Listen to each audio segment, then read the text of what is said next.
আমার ঘরে সরস্বতী পূজা আর ঠাকুরদা খুব সকাল সকাল আই গেছে 6:30টার সময়। আমি কালকে রাত্রেই সব কিছু রেডি করিয়া রাখি দিছি, কালি নবীরটা ছাড়া। আর ঘুম থেকে উঠিয়ে আমি সকালে দরজা পরিষ্কার করে স্নান টান করিয়া আইয়া নবীরটা রেডি করে দিছি। 6:30টার সময় ঠাকুরদাও আই গেছে। আর পূজার ব্লগটা একটু যাইতে লেট হয়েছে, কারণ আমার শরীরটা খুব বেশি খারাপ। ভিডিওটা এডিট করতে পারছি না, ভয়েস দিতে পারছি না। এখন ভয়েস দিলাম আর ভিডিওটা পোস্ট করবো, প্লিজ তোমরা একটু দেখিলেইও। আর যদি ভালো লাগে তাহলে একটা লাইক করো, কমেন্ট করো, আর আমার পেজটারে ফলো করিও। দেখো এদিকে তো আমরা পূজার সব কিছু রেডি হয়ে গেছে, পূজাও শুরু হয়ে গেছে। দেখো আমার সিংহাসনটারও একটু সাজাইলাম। আর সব কিছু রেডি করার পরে ঠাকুরটা এদিকে পূজা করেন।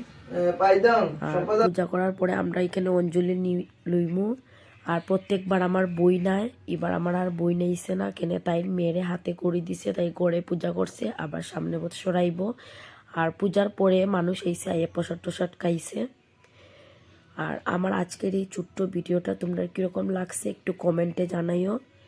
যদি ভালো লাগে আবারও কইরাম একটা লাইক করিও, কমেন্ট করিও, আমার পেজটারে ফলো করিও। টাটা।